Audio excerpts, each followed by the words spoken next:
جہاں تک میاں صاحب کے 2 سوال کے کئی دفعہ ایک سوال آ جاتا ہے اور میں آگے سے کہہ دیتا ہوں کہ نماز کے بعد ملیں، تو مختلف نوعیت کے سوالات سامنے آتے ہیں۔ کچھ سوالات ایسے ہوتے ہیں کہ شیئریبل نہیں ہوتے، کچھ ایسے ہوتے ہیں کہ لینتھی ہوتے ہیں، کافی اس کے لیے وقت چاہیے ہوتا ہے، تو اس بنیاد پہ ہم یہ کہہ دیتے ہیں کہ بھئی بعد میں مل کے اس کی مکمل ڈیٹیل اور وضاحت ہم بیان کر دیتے ہیں۔ جہاں تک تحیۃ الوضو اور تحیۃ المسجد کا تعلق ہے ان کے دوسرے سوال کا، تحیۃ المسجد، تحیہ کا لفظی معنی ہے تحفہ اور گفٹ۔ تحیۃ المسجد کا معنی ہوا مسجد کا تحفہ۔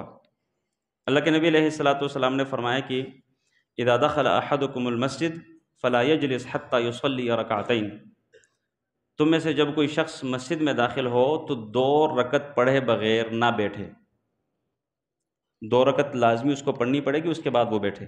ایک دفعہ اللہ کے نبی خطبہ ارشاد فرما رہے تھے، خطبہ جمعہ، ایک بندہ آیا ایسے ہی بیٹھ گیا۔ اللہ کے نبی نے اپنی بات روک کے اس بندے سے پوچھا اصلیت رکعتین، آپ نے 2 رکعت پڑھ لی؟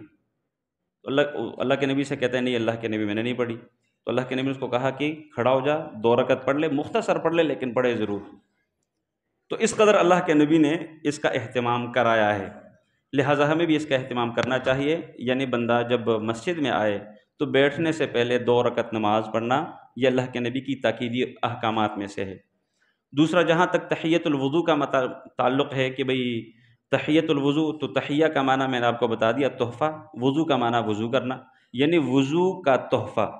اس کا مطلب یہ ہوا کہ ایک بندہ جب وضو کرے، جب بھی کسی بھی وقت کرے تو وہ 2 رکعت نماز پڑھے۔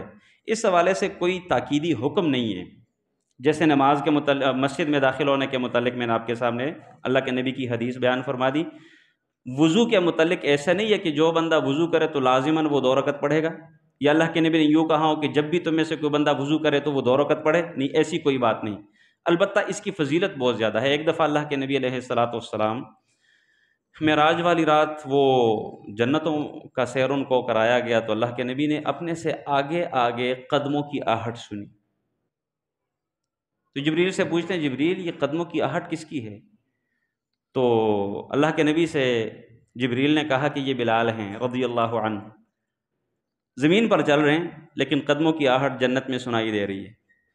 اللہ کے نبی نے اس کو بہت اونچا، اچھا، بہتر سمجھا، اور جب آئے تو اللہ کے نبی نے بلال سے پوچھا کہ بلال کیا ایسا عمل کرتے ہو، کون سا ایسا عمل ہے کہ میں نے جنت میں اپنے سے آگے آگے آپ کے قدموں کی آہٹ اور آواز سنی ہے؟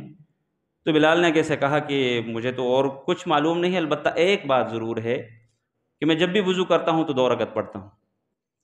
تو اللہ کے نبی نے اس کی تصدیق کی کہ یہی وہ عمل ہے، تو لہٰذا یہ ایک فضیلت اس کی موجود ہے، لیکن کوئی تاکیدی حکم نہیں ہے کہ جب بھی کوئی شخص وضو کرے گا تو لازماً وہ 2 رکعت پڑھے۔